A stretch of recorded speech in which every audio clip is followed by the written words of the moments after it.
Hi, Chris Duff over at Serious Land Capital, vacant land funding partner. It's like we started last weekend here on Sundays. Still getting things done as needed, but it's a little bit more of a kind of strategic thinking day, trying to orient towards the coming week, and so I want to focus more on mindset. Like I mentioned last time, and it's a Tony Robbins thing. Again, got to spend time in person for a few days with Trevor McGregor, Tony's former number one coach within his programming, and Tony would always remark that success is 80% psychology, 20% mechanics.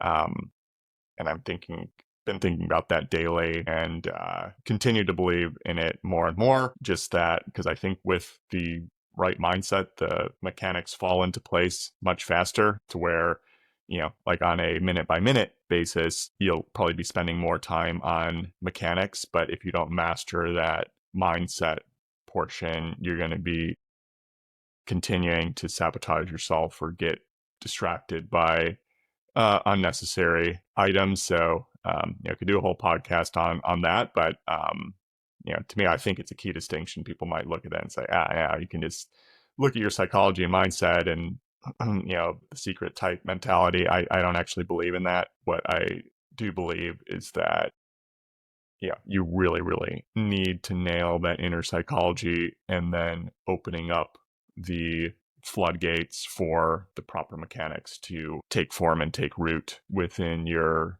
routines, and being able to bounce back from setbacks quicker. So that is my interpretation, but something that I continue to focus on day in, day out. And there was another, actually, handful of quotes. I think most entrepreneurs nowadays are familiar with Alex Hormozi and his wife Layla.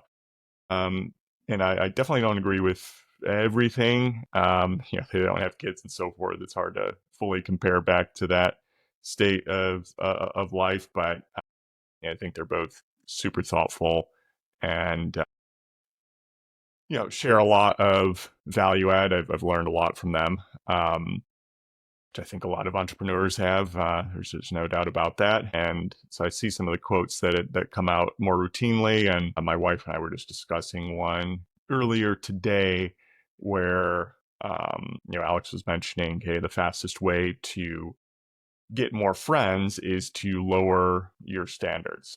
So I'm more grateful for the few friends that I have. And this is something that resonates in particular for my wife and I, because we, for most of our lives, have tended to be the person that, you can just look within your own friend group, right? Like, are you mainly reaching out to people, or are people reaching out to you, or is it a mixed bag? Most of the time, from what I've been able to see, like, one person is primarily driving the in whatever capacity.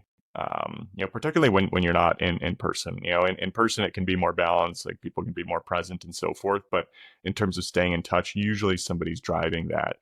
And my wife and I have tended to be that person that's like, routinely following up and checking in and so forth. And sometimes getting stressed when it's not as reciprocated, especially for much older friends, folks we grew up with, and wanting to stay in touch with, and so forth. Obviously, we all get older, start having families, kids, busier jobs, etc. So a lot of that tends to fall by the wayside, and start feeling, am I really wanting to let some of these friendships kind of truly fall off? And that's definitely something that I've struggled with over many years here. And I think that even can call back, there were several periods when I was growing up that my friendship group was very small to minimal. Sometimes like really didn't fit in at all.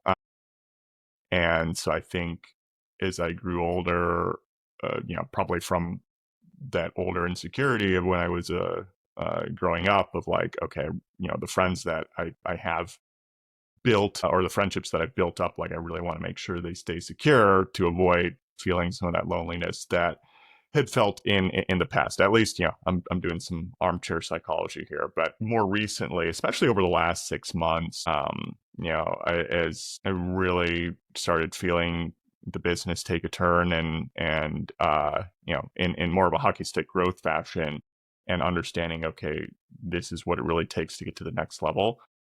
I'm just finally feeling more free to let go, or not necessarily like totally discount people from life, but not as stressed about follow up and outreach. Like, great, if we can ever be back in touch in person again, excellent. Or certain people who want to join on kind of a really really high level growth trajectory, excellent. But if that's not the case, that's all right. I'm always going to wish people well. It's counterproductive to ever wish otherwise, throughout humanity. uh that's going to be my mindset, but I'm not going to be as stressed about, I need to like continue to maintain and collect friendships just because of what we might have had in the past, versus just the rapid changes that are going on in my own life and the life I want to live, and trying to balance all of that out. As I know Hormozi has pointed out too, is like, when you're going through certain growth phases, like you're going to enter into a period of loneliness where it's like, okay, the people you were spending more time with aren't necessarily the best fit anymore. And in order to level up, you're going to join kind of a new group of people who are more aligned with you. And, if they ultimately falter too and you keep growing, you find another one. And that's just how life goes. And so I've really embraced that over the last couple quarters, and especially within the business realm, have met, not just like, quote unquote deal friends, but, real friends who are on a similar trajectory as well. My own core partners within the business, continuing to push each other accordingly. And, okay, being like a bit more lonely in terms of not on as many text threads or trying to plan trips and so forth to go hang out and so forth. I don't really actually feel that lonely either, because most of my social time outside of what I have to do for work is pretty busy with, my own wife and, 2-year-old daughter. And my parents live in the same city as us too, but even them might only see like once-ish a month approximately. So, and, my schedule still feels really full from that, and fulfilling. So I'm not like really feeling that bad about that either, because like I'm embracing the growth and understanding what it takes to get to that next level, and finding new people who are more oriented towards that mindset, and we connect better on a more kind of routine catch up basis. But even that's less frequent, because that was another Hormozi thing, is like better friends are busy friends. And I'm embracing that for my own self as well as the people that I'm more in touch with. And you just need kind of less touch points, because you're understanding that everybody is kind of moving things forward, and trying to build something really significant. So yeah, been mulling that over and putting it into practice a lot more. And it's definitely been working. I don't think it's a surprise, the way that our business is growing, taking more of this approach. And I think my wife has also been embracing that a lot more as well.